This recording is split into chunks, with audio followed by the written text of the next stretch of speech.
Assalamu alaikum warahmatullah. Good day and welcome to another interesting episode of the Whiteblood Panorama on your favorite channel, Whiteblood Multimedia. I'm your host, Umar Isa Dandago. Well, absolutely, today's episode is going to be a special and exclusive interview with someone who is a key figure in ASUU. And, well, a lot of things will be under our scrutiny and radar. So, let's get there. Strikes in Nigeria are not an uncommon phenomenon. It's been a household name in the country for an extended period of time. Without an iota of doubt, strikes anywhere are really problematic and crippling to the economy of any nation. And so when relating it to the ASUU strike, a lot are fearful that the university education is going to be just as weak as the primary and secondary school ones in public schools, which are predominantly dominated by millions of children of poor people. ASUU, meaning the Academic Staff Union of Universities, is a Nigerian union of university academic staff founded in 1978. It consists of lecturers teaching at public or government universities, and ASUU is believed to be one of, if not the strongest pressure group in West Africa, because its decisions does have profound impacts on almost everyone, either directly or indirectly, and it's said to be feared by many, including the government. Well, that's a point of debate. But from 1999 to date, ASUU has had 18 strikes. The longest was in 2020, which came just before the COVID lockdown and lasted for 9 straight months, while the shortest was in 2008, which lasted for just 1 week. Some people are just concerned, why has ASUU been doing one thing repeatedly and yet there's nothing concrete on the ground? According to a piece on Wikipedia, these strikes are in response to the government, to the Nigerian government's refusal to uphold the agreement signed. It is a power move by the union to force the government into a response. However, this has only yielded negative results. So there are many questions we're going to be asking our guest. One of them is this a kind of ASUU federal government fight alone? How does it affect the students and where does it leave them? Is it also true that the Nigerian politicians are colluding with some Western institutions and bodies to bring down the quality of university education in the country? Where are we going to, when are we going to be a strike-free nation? This and a lot of things will be thoroughly discussed. And my guest today is Professor Abdul Qadir Muhammad. He's a university lecturer, a community developer, and an activist. Professor Abdul Qadir Muhammad was a 2-time ASUU KUST chairperson, convener, state and private universities committee at ASUU national body. He was former secretary and now zonal coordinator of ASUU Kano zone, comprising of 7 universities, including ABU, Kaduna State University, BUK, Yusuf Metamasili, KUST, FUD with FUD Federal University Dutse, and of course Sililamido University in Kafing Hausa there in Jigawa State. All right. Thank you very much indeed, Professor, for being on the show. Thank you very much. It's really an honor. Someone may say my introduction is sensitive and important, and we have to chew over it, take a look at it carefully, and talk about it. Once again, thank you very much indeed for coming.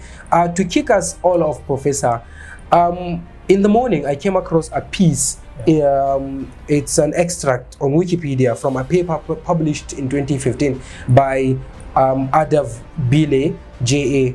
Mrs. She was doing a PhD then.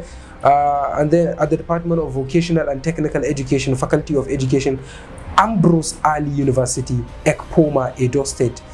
She says, and I quote, I have to be careful when you quoting it because it's very sensitive. While the association continues to claim that it is involved in a struggle for Nigerian tertiary education and Nigerian students by extension, many Nigerians perceive the supposed struggle marked by incessant strike actions to be, quote, malicious and self-serving. This image has not been helped by ASUU, who still cannot communicate effectively with the Nigerian populace without sounding arrogant and, quote, condescending. Well, what is your reply? What is your response to this comment? Well, I'm happy you said it's a perception.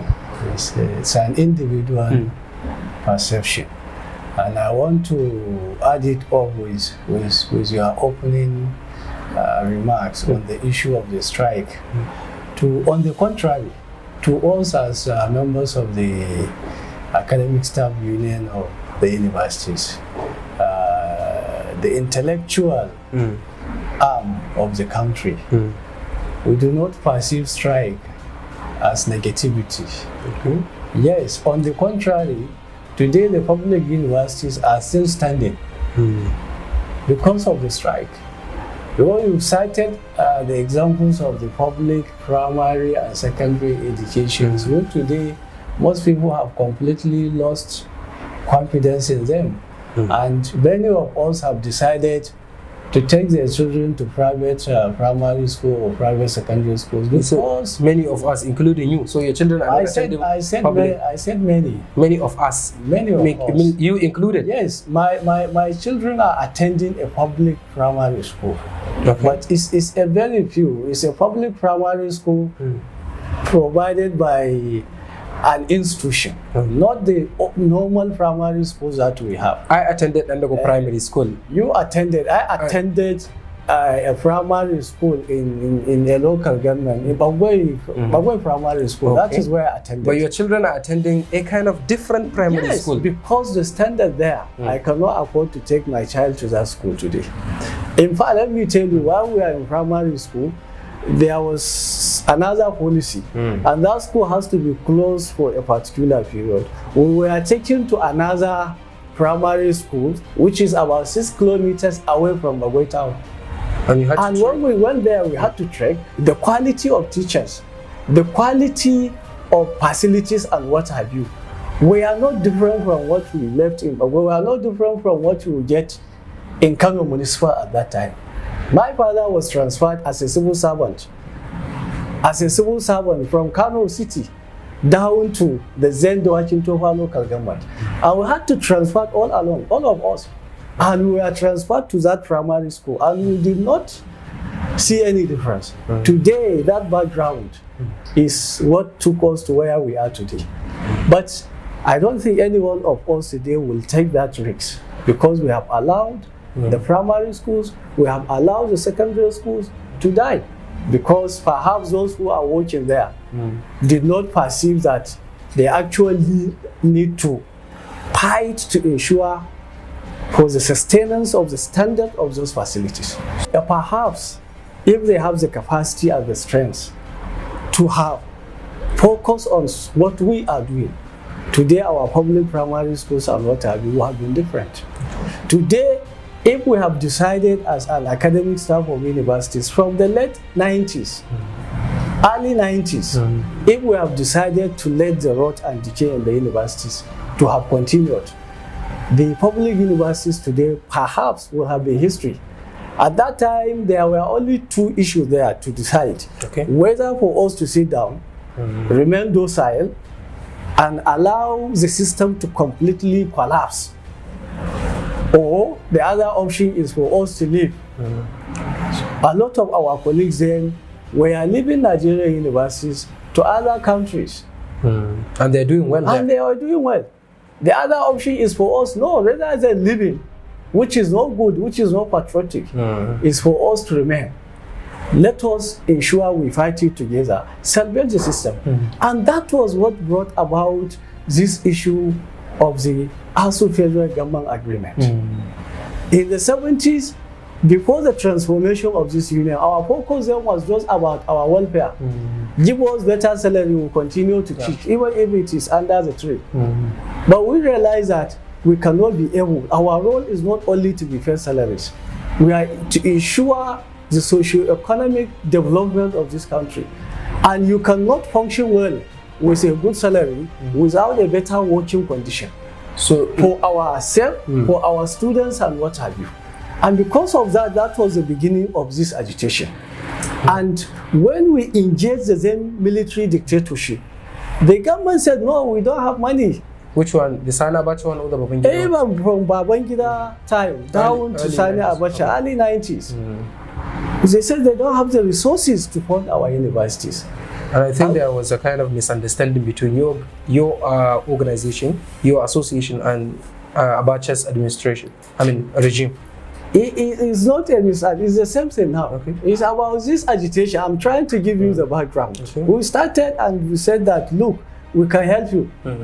If you feel that you don't know where to get money to fund our universities to make them better, to make them competitive, globally competitive, where people will come from anywhere and work in Nigerian universities and studies in Nigerian universities. We gave them idea on where to get money for funding, what they need to do in order to improve the working condition of Nigerian academics. Because people were running away. Nobody is even willing. Those who are inside are moving out. So nobody is trying to come in because it's not attractive. At that point, it was difficult for a Nigerian professor to buy a bottle of Coke. I'm telling you, I'm not joking. At that time, very difficult for him. 1990s, just late in 90s. The early 90s. Okay, in the early 90s. Just to buy a bottle of Coke is a problem for a Nigerian professor. So you're saying that the there was system no good salary at the time? Was poor. Okay. It's not attractive. You can't attract anywhere. It's repelling people. So we said improve the condition. Get sources of funding. We suggested these sources of funding which culminated in the establishment of Education Trust Fund, which later transformed into Tertiary Education Trust Fund. Okay. And anywhere you go today in our Nigerian universities, whether federal, whether state, you find out state fund structures have virtually taken over our campuses. And we said, look, if you want to run universities the way they are expected, you need to respect what we call university autonomy. Universities are not run from government house. They are not run from ASUU Villa. They are not run from bureaucracies. They are free from bureaucracies. You should allow the universities to function. And this, including other matters, are the four cardinal content of what we call the ASUU Federal Government Agreement. That is it. And that is, there is an aspect of funding. How do we fund our universities?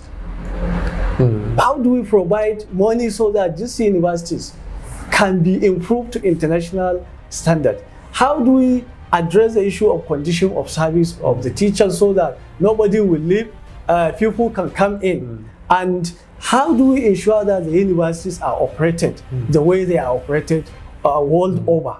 And some other issues which form the four components of the ASUU-FGN agreement. And as part of that, after reaching that agreement, the government side, we as ASUU side, it was agreed that, okay, because it is an agreement, there is possibility in the process of implementation of this agreement that certain challenges may arise.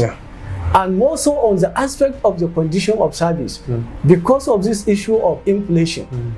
From time to time, you find out that even if I give you 5,000, in the next 5 or 6 years, if the economy is not good, inflation will make that 5,000 useless. So we will be sitting down from time to time to review these components of the agreement and see where do we have challenge, where do we need to improve, where do we need to continue to implement it. And that is why we said every 3 years that between us and government will sit down and review the agreement and move forward. When 92 move into the up to the military administration. And the last time this agreement was lastly reviewed was in 2009. That was in 2009. The last time the current condition of service and the agreement we are using was in 2009. That is about 13 years. And under normal condition, by 2012, we should have sat down and review that agreement. And by 2015, we should also sit down and approve it amicably. So that when we have challenges, those challenges will be addressed. But unfortunately, the character of our ruling elites is that of lack of mistrust and lack of pale promises. That is what brought about all this number of strikes you are mentioning. 18 strikes from 1999. But people should ask, why is that so? Who is responsible? Is there at any point in time the government said, as we come down, let us discuss this agreement? We said, no, we are not going to discuss it. So all you are saying is that you are the ones, dancing to your own tune, doing your own things without, the consent the attention of the government? I don't know which one. I mean, like whenever you go on strike, it's not like you give the government deadline or you call them or you have a meeting with them. If you just go on. If you follow what we do as a union, this union has a lot of procedure, and we've been very, very considerate as a union. Before we decide to embark on an action, it takes us time.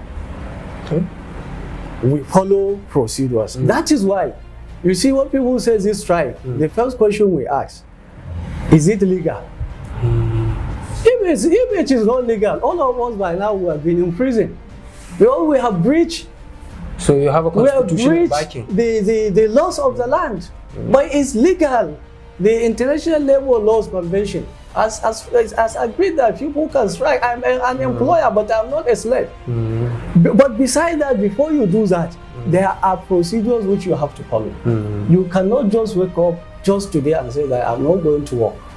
You have to engage your employer. After some time, you have to remind him that we have this issue.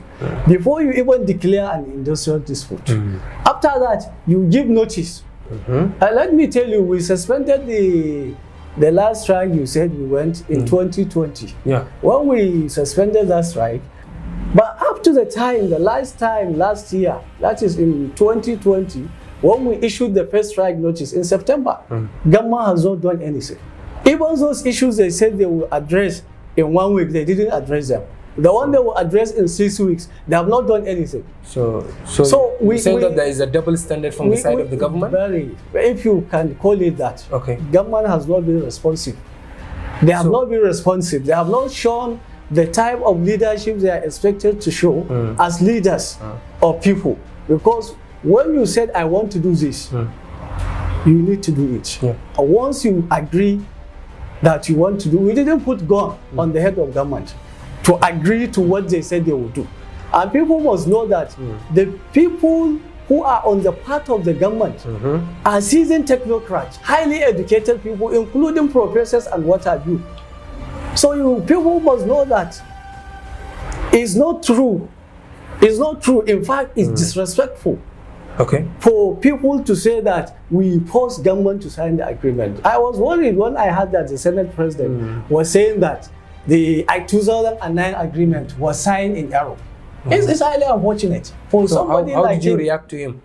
Well, how have you, as ASUU, as if he said it, that is what we are saying. It's unfortunate for him, as somebody who in that caliber, within the position of government, to say that agreement was signed in error.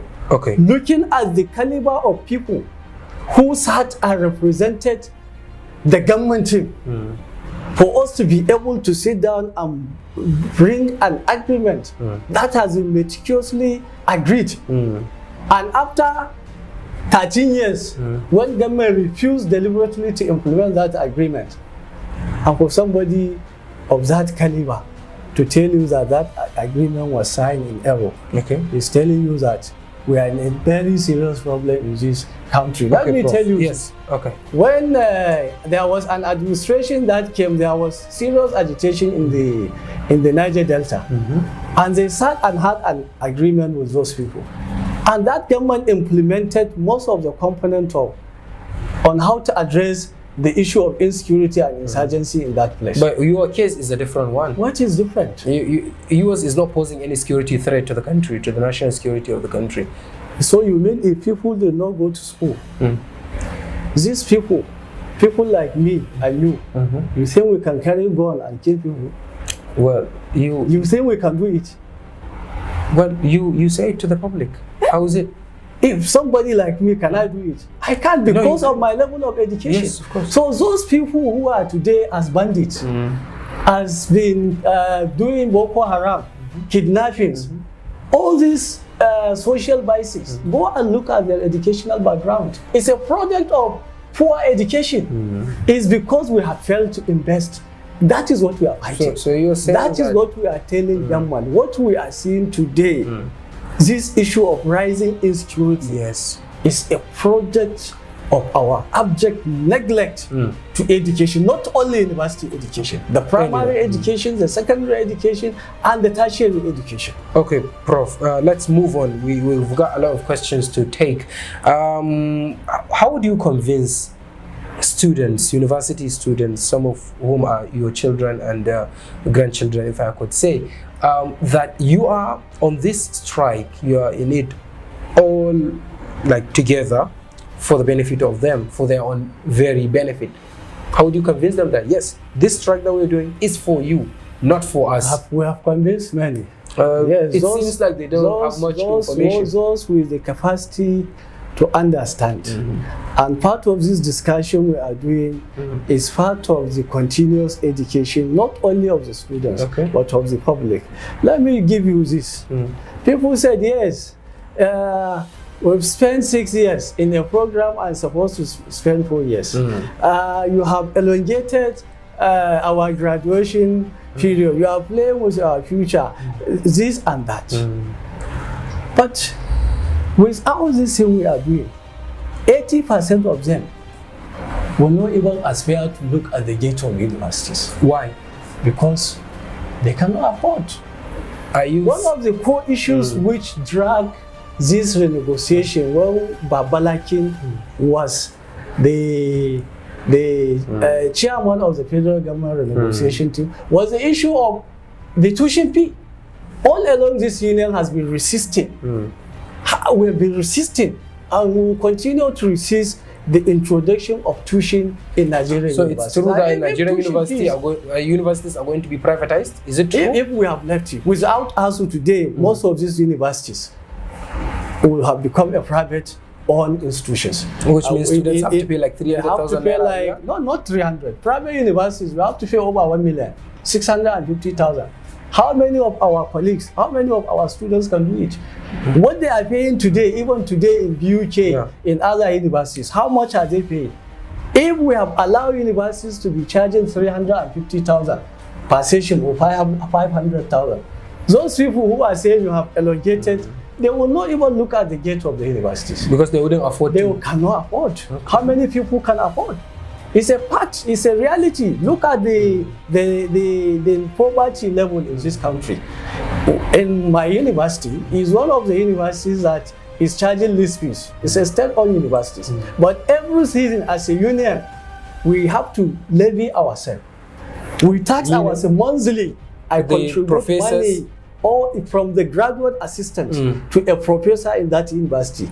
Every month we contribute money to support the education of those poor students. But when it comes to registration, when it comes to people who are about to drop out of school because they cannot afford, because they cannot feed, as a union, we use that money to support them. The students have got no idea about this. There is those who have the idea. Those who know what to, they can attest to that.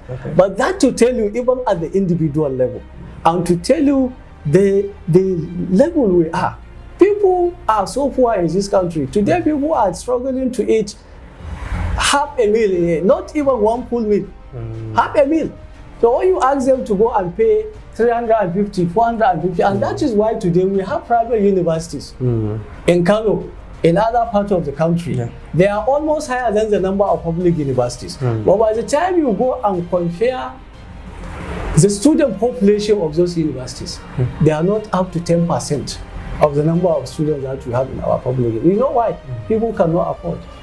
If people can afford today, most of them, these students, the way they are feeling that they need to go back to school, which is real, most of them will have transferred to these private universities. Okay, one question that I received from one of our viewers, and she's a university student too, is that how much are you demanding from the federal government? Well, we are not demanding. You see, this is a very good question. Okay. ASUU is not demanding. You see, in 2012, when we had another round of strike, and there is serious decay. Even the government people, when we said the level of decay in our universities is too much, they said they didn't agree. We advise government, please set up a team. Go around these public universities, state and private universities. Go and see the quantum of decay yourself. Take pictures and everything. Document. This committee went around all the universities. They documented them and brought about a comprehensive report, which they call the Need Assessment Report of Nigerian University. When you see some of, I will share the soft copy of that report. Thank you, sir. You will be imagining in those days that in some laboratories, people are using stop in chemistry lab as a bouncing banner. Wow. The level of dilapidation, the student hostels, the classrooms and what have you, you will cry. So because of that, after that report, the report recommended that for us to be able to improve the condition of these universities, we need the sum of 1.3 trillion naira. 1.3 trillion only. And has it doubled? I mean, has it increased? No, let me about give you 1.3 trillion. And this 1.3 trillion, not give the money to universities now. But we understand you said you have challenges of money. Just each year, spread this 1.3 into 6 years. First year, give 200 billion. Second year, 200 billion. Up to the last year. That will, to our own thinking, will improve the quality of our universities, the capacity and everything. So let's assume the government then gave 200 billion. Okay. Then and after that, they, as usual, they kept quiet. They kept quiet. They refused to. And unless we went for another strike, they gave 30. And this government, I think the highest they gave, the present government. The Buhari government that you helped bring. I said the present government. The Buhari government that you helped bring. Well, we cannot help anybody into power. I don't know what you mean by outside by saying that you campaigned for him. I am not a politician. I know. I mean the lecturers campaigned for him. Yes, like I'm sure. You see, when you say lecturers, you are not talking about ASUU. Okay. In ASUU, we have members. Every lecturer is an ASUU member. And no. That is wrong. ASUU is an association. It's a voluntary organization. In our universities, there are people who are not members of ASUU. And they're fine? They are fine. If you don't want to belong to an association, why should somebody force you to belong? Okay. So you can be a lecturer without being a member of ASUU. And as a member of ASUU, you have the constitutional right, if you want, to go and participate in politics, not as ASUU, but as an individual. And I am sure we have our members in APC, in PDP, in whatever parties they call themselves. But we are not talking about ASUU. I'm sure when you go and find out, you cannot know the president of ASUU or any of the principal officers. They are not partisans. So when you say we help to bring, I think that is not fair to the union. Okay, I'm fair. Should not be able to align us. I'm putting the words of people outside. Well, it's a misperception, who don't and that is why I said they have been unfair to us. You get it? Even the students. Are you telling me that the students and the parents did not vote in 2015 or 2012 or whatever? Are they not members of these parties? Prof, we are running out of time. Let me put this question again. So what I'm saying, the money we are talking about is for the government to give that money for the universities to be improved. And they are not giving, we are surprised when they say that they don't have that, just 200 billion each year.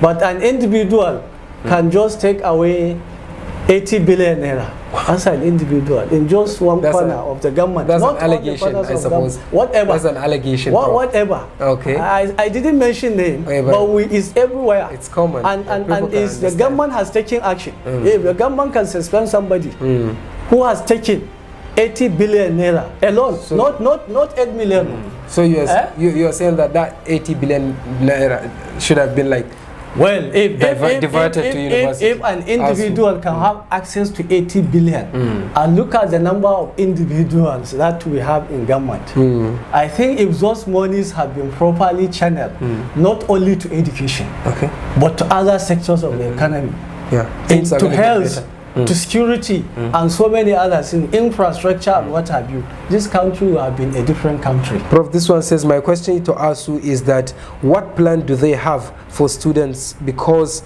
as it is now, a lot of students' life plans have been destroyed because of these regular strikes, and also they should please reach an agreement with the federal government so we can go back to class. We are tired of staying at home. Quote unquote, hashtag end ASUU strike from a student in one of your Nigerian universities.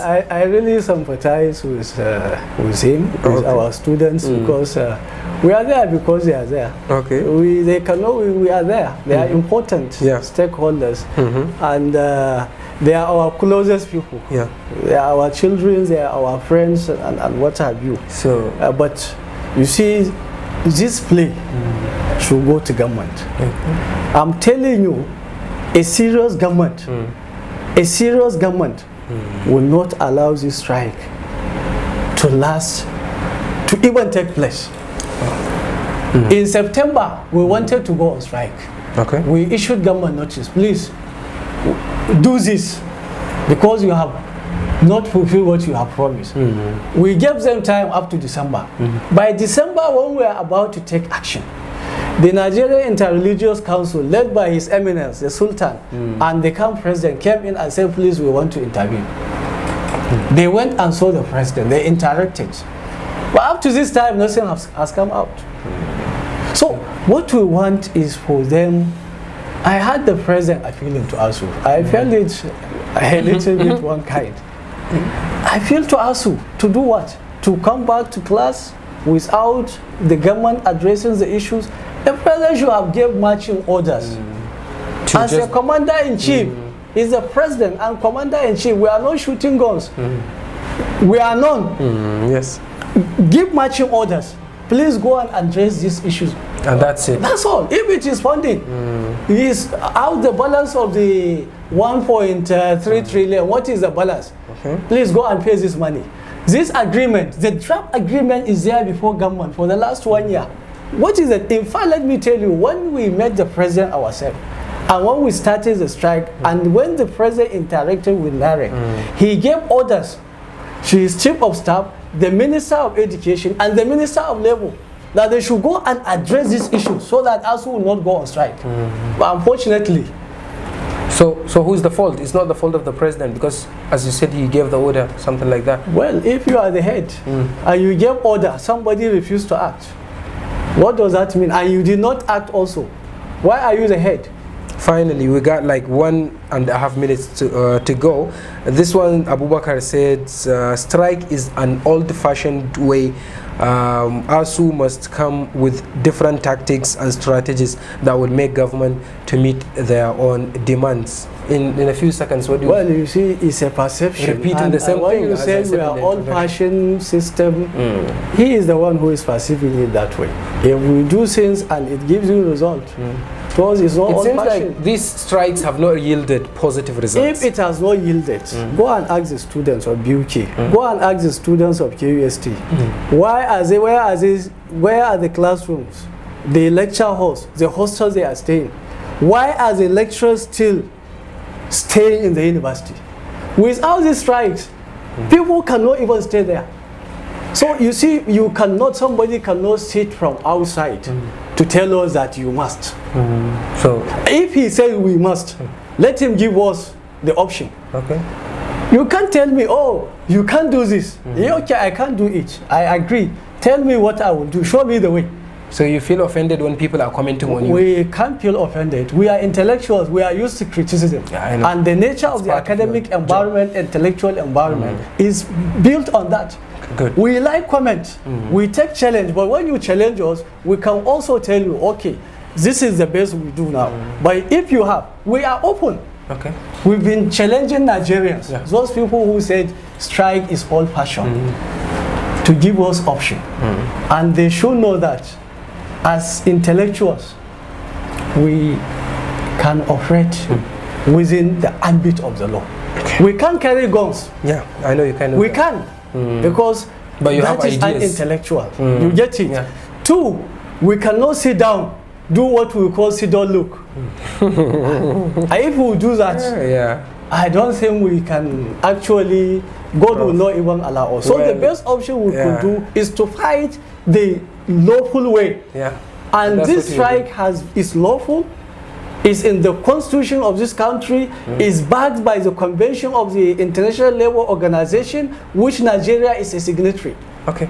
Well, Prof, I think we have to end there, but one very important thing that is in the mind of every university student is, when are we going back to school? Because I'm also a level 300 student. When are we going back to school? I'm not the Minister of Education to answer this. No, but you're a key figure of us. When are we going back to school? I'm not the Minister of Labour, but I want to tell Nigerians, the day they had that, government has agreed to deploy UTAS as a substitute for that IPPIS, IPPIS, which somebody said, whether we like it or not, we must do it. IPPIS is to fight corruption.